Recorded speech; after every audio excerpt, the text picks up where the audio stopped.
ॐ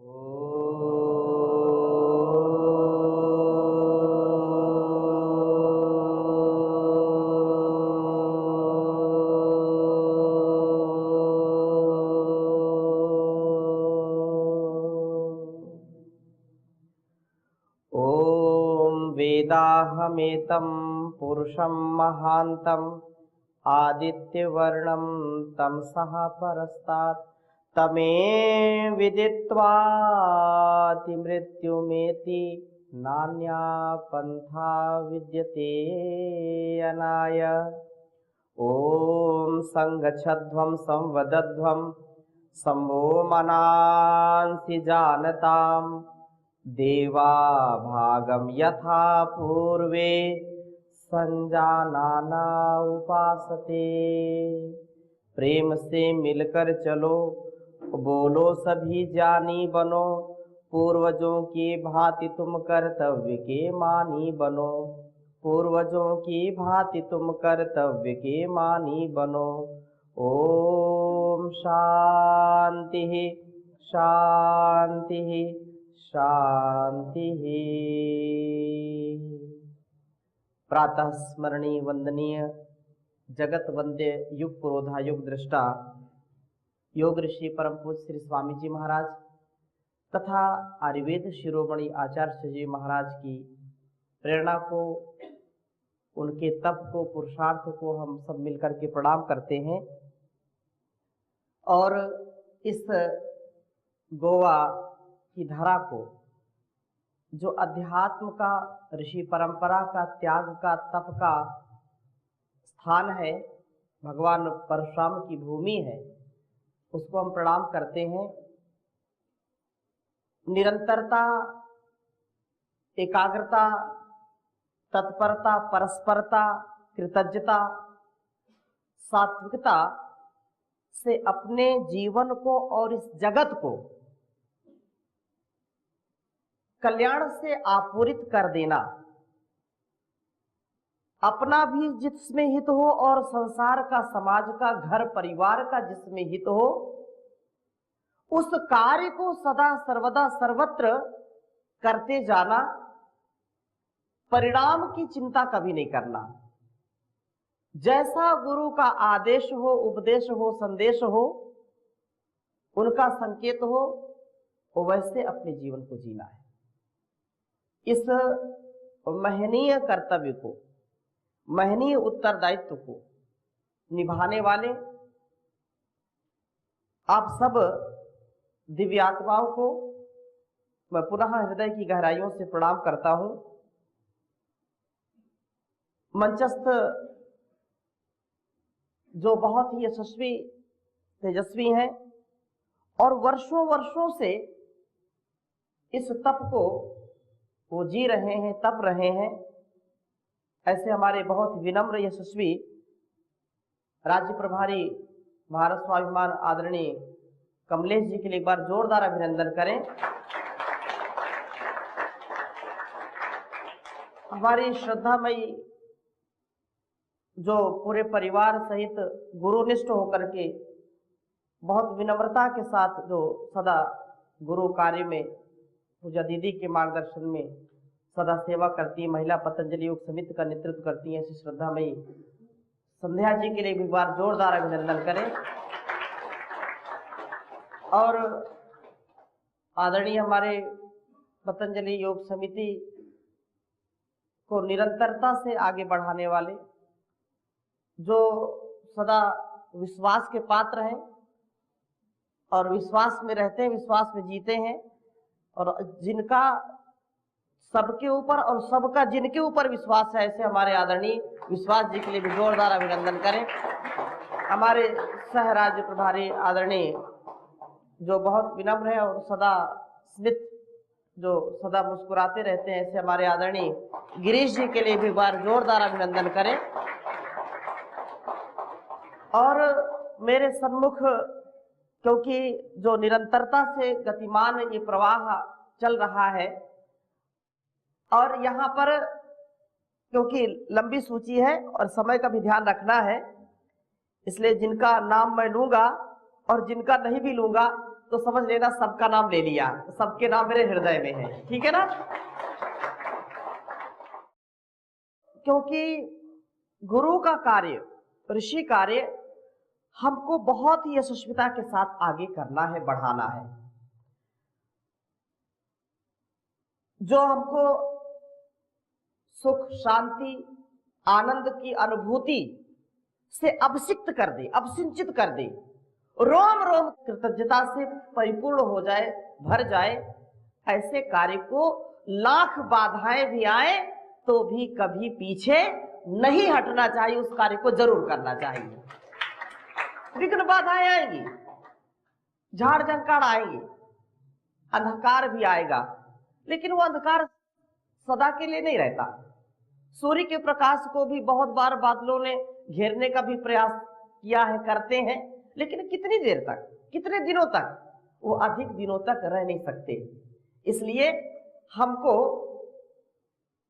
एक नया प्रकाश के साथ और सबको एक उद्देश्य के साथ कि हमने जो किया है औरों को भी उस कार्य को आगे बढ़ाना है। ऐसे कार्य की तुलना हम किसी से ना करें, अपितु अपने कार्य को जब हम अच्छा करते हैं तो कोई उसको विभूषित करे या दूषित करे, कलंकित करे या अलंकृत करे, अपमानित करे या सम्मानित करे, हम दुनिया की परवाह नहीं करते।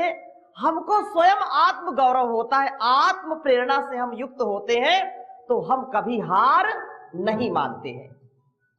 जो लोग आत्म प्रेरणा को, गुरु प्रेरणा को, ईश्वरीय प्रेरणा को, शास्त्र की प्रेरणा को सर्वोपरि मान करके कार्य करते हैं, जिनके जीवन में अहंकार नहीं, प्रतिकार नहीं, तिरस्कार नहीं और पुरस्कार की भी जो कामना नहीं करते, संसार, समाज, राष्ट्र वास्तव में उन्हीं को अलंकृत करता है, उन्हीं को पुरस्कृत करता है। देर सही, देर हो सकती है, अंधेर नहीं हो सकती ईश्वर की व्यवस्था में। तो स्वयं भी ऐसा बनना है और दूसरों को भी ऐसा बनाना है। हमको without ego and ignorance, complete attachment with complete detachment, unconditional surrender, ऐसे भाव के साथ, ऐसे स्वभाव के साथ यदि हम जी गए तो समझो हमारा जीना एक कमल के जैसे पद्म श्री पाए ना, तो पद्म श्री का मतलब यही है कि ऐसा जो जीवन हो हम सबका, पद्म पत्रम इव अंभसा, पद्म बोलते हैं कमल को, जैसे पानी में कमल का फूल रहता है, कीचड़ में कमल का फूल रहता है, लेकिन उस कीचड़ का, उस पानी का सामर्थ्य इतना नहीं होता कि उसको वो भिगा दे, उसको गीला करे, उसको दूषित करे, हो नहीं सकता। इसलिए हमारा ये जीवन इतना पवित्र हो कि जो कुछ हम करें वो हमारे और देश समाज के कल्याण के लिए वो पूजा बन जाए। इंसान की सेवा उस भगवान की सेवा है, नर की सेवा उस नारायण की सेवा है। ऐसे भाव के साथ आपको नई नई जिम्मेदारियां दी जाती हैं। और याद रखना कि जिनके जीवन में संतुलन है, जिनके जीवन में व्यवस्था है, जिनके जीवन में अनुशासन है, जिनके जीवन में संयम है, वही घर परिवार को, समाज को, राष्ट्र को नई ऊंचाइयों तक पहुंचाते हैं। जो अपने ऊपर जिनका नियंत्रण नहीं होता, अपने मन पर, इंद्रियों पर नियंत्रण नहीं है, अपने स्वभाव पर नियंत्रण नहीं है, वे लोग कभी अपना और घर परिवार का, समाज का कल्याण नहीं कर सकते हैं। कुछ दुनिया में ऐसे तो जितनी हम चर्चा करें उतना कम है, फिर भी किसी ने कहा जैसे ये पंखा चल रहा है ना, लाइट जल रही है, तो किसी किसी का स्वभाव पंखे जैसा होता है और किसी का स्वभाव लाइट के जैसा होता है, बल्ब के जैसा होता है। अर्थात जैसे ये लाइट है, बटन वहां से दबाया और लाइट ऑफ हो गई, हो जाती कि नहीं हो जाती? ये बटन मतलब जैसा आदेश मिला वैसा अपने कर्म को अंजाम देना, अपने कार्य को अंजाम देना। कुछ लोगों का स्वभाव ये है कि वो बिना आज्ञा के अनुशासनहीनता नहीं करते, अनधिकृत चेष्टा नहीं करते। और कुछ लोगों का स्वभाव पंखे जैसा होता है। अर्थात कहने का आशय क्या है कि बटन दबाया तो चल गया, बटन बंद किया, उसको ऑफ कर दिया तो भी 2 4 10 20 चक्कर जरूर लगाएगा, अपने मन की जरूर करेगा। बात समझ गए ना? मतलब वो ये समझाने की बात है। तो हम अपने जीवन को और जगत को ऐसे जिए कि एक पल के लिए यदि गुरु ने कहा कि हमको इस कार्य को अंजाम देना, इस कार्य में आपकी नियुक्ति है, तुरंत तैयार हो गए। जैसे लाइट जलाई और पूरा रूम जो है प्रकाशित हो गया। उन्होंने कहा कि नहीं, अभी आपको इस कार्य को करना है, तुरंत उस कार्य में लग गए। ऐसा जीवन जीने वाला व्यक्ति कभी भी दबाव में नहीं आता, कभी तनाव में नहीं आता और कभी किसी अभाव में नहीं आता, क्योंकि उसका स्वभाव अनुशासन का बन जाता है। अनुशासन, this is very important point. एक घर, परिवार, संगठन को, संस्थान को चलाने के लिए अनुशासन परम आवश्यक है। अब अनुशासन, यदि ये हमारी ये 5-5 अंगुलियां हैं, 10 अंगुलियां हाथ की, 10 पैरों की है, इनको अनुशासन में चलाते हैं ना, और इनमें यदि अनुशासन ना हो तो ये कभी भोजन भी नहीं करा सकते, कभी कोई वस्तु पकड़नी है तो पकड़ नहीं सकते। अभी ये कहा कि ऐसे पकड़ना है तो ये इतनी 3 अंगुलियां पकड़ रही हैं, और ये बोले नहीं इसको ऐसे पकड़ना है, तो आप लिख नहीं सकते, है कि नहीं? बोले नहीं, केवल 1 अंगुली से पकड़ करके लिखो। लिख सकता है क्या कोई? नहीं लिख सकता। जब माइंड, हमारा मन जिस कार्य के लिए जिस अंगुली को संकेत करता है, संवेदना देता है, वो उतना ही पकड़ करके कार्य करता है।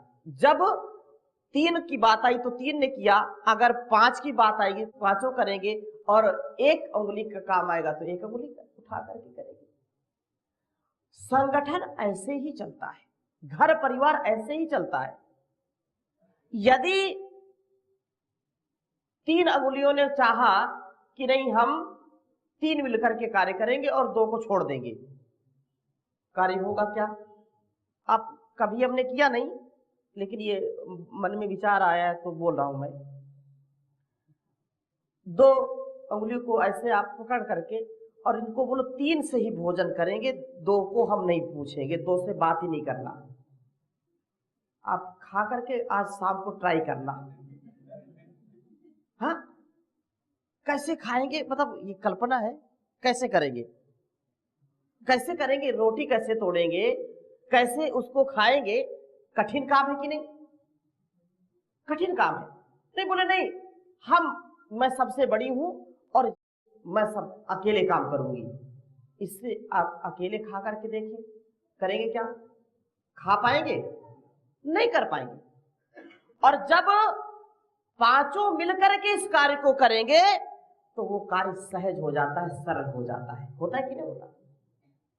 जिसका जो कार्य है उस कार्य में मिलजुल करके करना, जहां पर जिसकी आवश्यकता है, जहां पर जैसा कार्य हो, हमको समय, संगठन, संस्थान को ऐसे गाना है जहां पर स्वयं का भी और समाज का भी, राष्ट्र का भी कल्याण हो। एकत्व से युक्त होकर के सब में उस परमात्मा का सामर्थ्य काम करता है। हम अकेले कुछ भी नहीं कर सकते, चाह करके भी हमारा कुछ हो नहीं सकता जब तक उसकी शक्ति हमारे अंदर कार्य नहीं करेगी। हम तो केवल निमित्त हैं। हम क्या हैं? केवल निमित्त हैं। और इस निमित्त को ऐसा सार्थक हमको बनाना है कि जीवन धन्य हो जाए। याद रखना, जो समय को, अपनी शक्ति को, अपने संसाधन को, अपने अनुशासन को समय पर लगाना जानते हैं, उनका जीवन धन्य हो जाता है। और नहीं तो जीवन का तो फिर अंत में निधन तो होता ही होता है। तन मन धन धन्य हो जाते हैं, लेकिन यदि इसको हमने ठीक रूप में प्रयोग नहीं किया तो ये ठीक नहीं होते। अपना और संसार का उद्धार करने के लिए अगर परिवार न हो तो व्यक्ति होगा क्या? बोलिए। अगर परिवार न हो तो हम होते क्या? नहीं होते ना। तो परिवार व्यक्ति का निर्माण करता है और व्यक्ति समाज का, राष्ट्र का निर्माण करता है। ऐसे ये पूरा संगठन हमारा परिवार है। संगठन क्या है? परिवार है। और परिवार में सबकी भूमिका होती है। परिवार में सबकी भूमिका होती है। जो बड़े हो गए उनकी जिम्मेदारी बढ़ जाती है। फिर जो नए आते हैं वो जब युवा होते हैं, बड़े होते हैं, तो उनकी जिम्मेदारी बढ़ती है। और बड़ों का फिर काम क्या होता है? मार्गदर्शन करना। वो घर परिवार बड़ा जल्दी टूट जाता है। घर परिवार में कला होती है, जो जिद्दी होते हैं। बड़े बुजुर्ग सोचे कि नहीं मेरी ही बात मानी जाए, तो बच्चे जवान हो रहे हैं, उनको भी तो कुछ अपनी करने दो, वो भी कुछ जिम्मेदारी लें। और ये नहीं फिर कि बड़े नहीं आप अपने मन की करो, हम कुछ नहीं बोलते। या तो पहले करने नहीं देंगे, पहले घर के लोगों को करने नहीं देंगे, मेरी बात सुनी जाए, मेरी बात मानते नहीं। और घर में आप देखो कला बनी रहती है कि जहां पर खींचतान है उस परिवार में सुख शांति है जहां पर एक दूसरे का आदर किया जाता है। पति का आदर पत्नी करती है और पत्नी का आदर पति करता है। बच्चों का आदर माता पिता करते हैं और बच्चे माता पिता का आदर करते हैं। अगर जिद कर दे छोटा बच्चा तो उसको समझाते हैं, उसको प्यार से हर प्रकार से उसको समझाते हैं और अच्छा संस्कार देते हैं। और वो बच्चा जब बड़ा होता है तो माता पिता की सेवा करता है। और वो माता पिता सर्वश्रेष्ठ माने जाते हैं जो समय अनुकूल होने पर सबको जिम्मेदारियां भी बांटते हैं और अपने कार्य को वो मार्गदर्शक के रूप में करते हैं, कराते हैं और साथ कभी छोड़ते नहीं है। ऐसे ही संगठन की बड़ी पवित्रता होती है कि जो बड़े हैं वो अपना कार्य करें पूरी ईमानदारी से, छोटों को भी अवसर दें और अवसर देते समय इस बात का ध्यान रखें कि कहीं ये आगे वाला जो हमारा घर परिवार का मार्गदर्शन कर रहा है अभी या उत्तरदायित्व ले रहा है, ये कहीं भटक ना जाए, ये कहीं भूल ना कर दे। तो ऐसे संगठन में भी जो अनुभवी हो गए हैं, क्योंकि इस बात को मैं इसलिए कह रहा हूं कि आपने जो एक बहुत ही यशस्विता के साथ वर्षों वर्षों सेवा दी है, संगठन को ऊंचाइयों तक पहुंचाया है और अब नई टीम गठित करके कितने महीने हो गए? 4 महीने से नई टीम काम कर रही है, पुरानी टीम भी साथ साथ लगी है। तो दोनों का संतुलन रहे, इसलिए मैं इस बात को गहराई से बताना चाहता हूं कि संगठन हो या घर परिवार हो, उन्नति के पथ पर तभी बढ़ पाते हैं जब पुराने लोगों का अनुभव साथ जुड़ता है और नए लोगों का उत्साह जुड़ता है। बात समझ रहे हैं ना? नए लोगों का उत्साह और पुराने लोगों का अनुभव दोनों एक दिशा में काम करें, दोनों क्या हो, एक दिशा में काम करें। वहां फिर ये ना हो कि नहीं तुम जाओ, ठोकर लगेगी तो पता चलेगा, हम तो जानते हैं, हम बैठे, हम क्यों तुमको बताएंगे। परेशान होगा व्यक्ति। हाँ, उनको बढ़ने दो, लेकिन उनको कभी गिरने मत दो, पहली बात।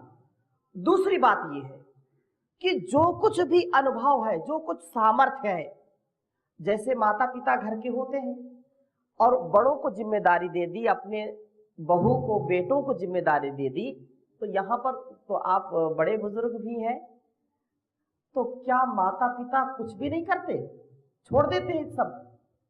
बोलिए। जब तक उनका शरीर चलता फिरता है वो अपने सामर्थ्य के अनुसार घर के परिवार की उन्नति के लिए भी कार्य करते हैं। उनको सफाई की देखते हैं, सफाई नहीं तो सफाई भी करते हैं, बच्चों की देखभाल करते हैं, अतिथि आता है तो उसको भी अटेंड करते हैं, कुछ आवश्यकता पड़ गई कुछ धन सेविंग भी करते हैं तो सेविंग भी चलो लगा दिया, चलो बच्चे के पास कम है तो हम भी लगा देते। करते हैं कि नहीं करते? देखो, अपने को तो इसका अनुभव नहीं है, ठीक है ना, लेकिन आप लोगों से सुनते हैं, समझते हैं, देखते हैं, तो आपके अनुभव आपके लिए बता रहे हैं। ऐसा घर परिवार कभी टूटेगा क्या? बोलिए।